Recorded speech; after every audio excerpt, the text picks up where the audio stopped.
हे झालं असं असं बनलं सगळ्यांचं. त्याच्यानंतर हे दोन आहेत ते सेम असेच आपण बेंड करायचे.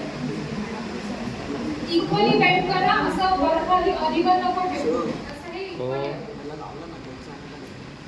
कोणाला जागेव